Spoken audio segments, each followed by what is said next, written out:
আছে, যাদের হাজব্যান্ড ওইভাবে সক্ষম না বা বাবা মা ওইভাবে সক্ষম না, তাদেরই চাকরিটাই ছিল একমাত্র আশার আলো। তাহলে কেন আমাদের সাথে এই অন্যায়টা করা হয়েছে? আমরা এই অন্যায়টা কোনোভাবে মেনে নিব না, নিচ্ছি না। যতদিন পর্যন্ত আমাদেরকে সুষ্ঠু রায় না দেওয়া হবে, আমাদেরকে যোগদান না দেওয়া হবে, ততদিন পর্যন্ত আমরা রাস্তায় আছি।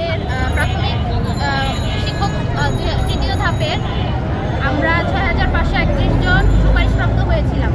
গত 31 অক্টোবর আমাদের ভাইবার রেজাল্ট হয়। আমাদেরকে এই অন্তর্বর্তীকালীন সরকারই আমাদেরকে সুপারিশপ্রাপ্ত করেছে এবং আমাদের পরীক্ষাটা হয়েছিল, আমাদের এই সার্কুলারটা ছিল যে 2023 সালে, কিন্তু আমাদেরকে সুপারিশপ্রাপ্ত করা হয় 31 অক্টোবর, মানে 5ই আগস্টের পর। তো এরপর আমাদের সাথে রিটেন পরীক্ষা দিয়েছে, কিন্তু ভাইভায় উত্তীর্ণ হয়নি। এমন কিছু ভাইয়া আপুরা আমাদের এগেনস্টে গিয়ে রিড করে, যেটা আমাদের ততদিনে আমাদের ডিপি অফিসে আমাদের মেডিকেল টেস্ট, তারপরে হচ্ছে আমাদের সকল ডকুমেন্টস জমা দেওয়া শেষ হয়ে যায় এবং আমরা আমাদের নিয়োগপত্র দেওয়ার জন্য আদেশ দেওয়া হয়। পোস্ট অফিসগুলোতে অলরেডি অনেকে নিয়োগপত্র হাতে পেয়েও গিয়েছিল, কিন্তু এর ঠিক 20 নভেম্বরের দিকে আমাদের আদালত থেকে আমাদের এই নিয়োগটা স্থগিত করা হয়। স্থগিত করার পরে পরপর 7টা শুনানি করা হয়। 7টা শুনানির পরে আমাদের গত 6 তারিখ রায়ের ডেট পড়ে, আর ঠিক সেই দিনই আমাদের 6531 জনকে বাতিল করে দেওয়া হয়। কিন্তু আমাদেরকে সুপারিশপ্রাপ্ত করেছিলেন এই সরকার, আবার এই সরকারই আমাদেরকে বাদ দিয়েছে। কিন্তু কেন? আমাদের সাথে প্রথম ধাপ দ্বিতীয় ধাপ চাকরি করছে এবং আমাদের যখন রিট চলতেছে তখন দ্বিতীয় ধাপের প্যানেল থেকে নিয়োগ হয়। তো প্যানেল থেকে নিয়োগ হয় এবং একই বিধিতে 19 বিধিতে আমাদের রেজাল্টটাও 19 বিধিতে হয়েছে। তাহলে আমাদেরকে কেন বাদ দেওয়া হলো? আমাদের কি অন্যায়? প্রথম ধাপ চাকরি করছে, দ্বিতীয় ধাপ চাকরি করছে, আমরা কেন এখন রাজপথে আসতে হয়েছে? আমাদের কি অন্যায় হয়েছে? আমরা তো আইনের প্রতি যথেষ্ট শ্রদ্ধাশীল ছিলাম, এই কারণে আমরা গত 14 জানুয়ারি আমরা একটা শান্তিপূর্ণ মানববন্ধন করি। ঠিক ওই দিনই আমাদের প্রাথমিক উপদেষ্টা স্যার আমাদেরকে আশ্বাস দিয়েছিলেন যে 6531 জন আমরা কেউ বাদ যাব না, আমরা ওনাদের পরিবারেরই সদস্য। কিন্তু রায়টা সম্পূর্ণ আমাদের বিপক্ষে চলে যায়। এর কারণটা কি? আমরা কি অন্যায় করেছি? স্যার তো আমাদের কথাটা রাখলো না। এখন সেই কারণে আমাদের এই আন্দোলন যতদিন পর্যন্ত আমরা আমাদের নিয়োগ হাতে না পাবো, আমরা স্কুলে যোগদান না করতে পারবো, ততদিন পর্যন্ত আমরা এই রাজপথ ছাড়বো না।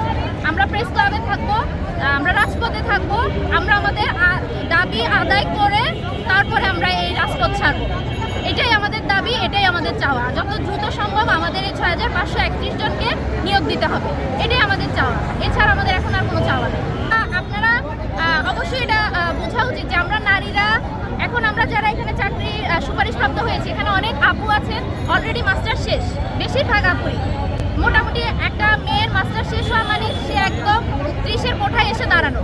তাহলে একটা মেয়ের যদি 30-এর কোঠায় এসে দাঁড়িয়ে এখনো তার বিয়ে হচ্ছে না, তাহলে এটা কি সামাজিকভাবে সে কতটুকু হেয় হচ্ছে? পারিবারিকভাবেও সে অনেক রকম সমস্যার সম্মুখীন হচ্ছে। এবং কিছু আপুদের বিয়ে হয়েছে, আমাদের এখানে অনেক আপুরা আছে খুব প্রত্যন্ত এলাকা থেকে এসেছে, আপুদের অনার্স শেষ করেছে, মাস্টার্স শেষ করেছে, খুব প্রতিবন্ধকতার মধ্যে দিয়ে শেষ করে আজকে এই চাকরিটা পাওয়ার পর যখন এই রায়টা আমাদের বিপক্ষে চলে গিয়েছে, চাকরিটা আমাদের থেকে চলে গিয়েছে, তখন প্রত্যেকটা পরিবারের মধ্যে একটা কি অশান্তির সৃষ্টি হয়েছে। অনেক পরিবার আছে যে এই চাকরিটাই তাদের একমাত্র উপার্জনক্ষম হবে, তো সেই আপুদের কি হবে? এখানে আমাদের 6531 জনের মধ্যে নারীর সংখ্যাই সবচেয়ে বেশি, প্রায় 4500 জনের মতো নারী। তাহলে এই আপুদেরকে, এই যে নারীদেরকে যে সুপারিশপ্রাপ্তদের একটু দৃষ্টি আকর্ষণ করতেছি। জুলাই বিপ্লবে আহত তিতাস থানার, কুমিল্লা তিতাস থানার জুলাই বিপ্লবে আহত আমাদের একজন সুপারিশপ্রাপ্ত ভাই আছেন, আমাদের সামনে আসেন, যোগাযোগ করেন অতি দ্রুত, মাইকের সামনে আসেন। জুলাই বিপ্লবে গুলিতে আহত আমাদের এক সুপারিশপ্রাপ্ত ভাই তিতাস থানার কুমিল্লার, আপনি অতি দ্রুত আমাদের সাথে যোগাযোগ করুন। সামাজিকভাবে, পারিবারিকভাবে, নানানভাবে তারা বিভিন্ন সমস্যার সম্মুখীন হচ্ছে। শহরে থেকে পড়ালেখা করার সুযোগ হয় না। অনেকে আছে গ্রাম থেকে উঠে এসে মফস্বল শহরে পড়ালেখা করতে হচ্ছে। সেই পরিবারের কতটা কষ্ট করে তাকে পড়ালেখা করাতে হচ্ছে, অবশ্যই তার অনেক স্ট্রাগল করতে হচ্ছে।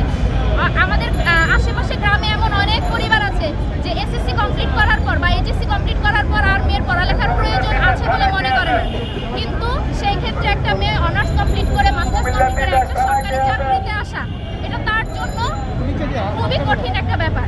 সে কিন্তু অনেক চড়াই উতরাই পার করে এখানে আসতে হয়।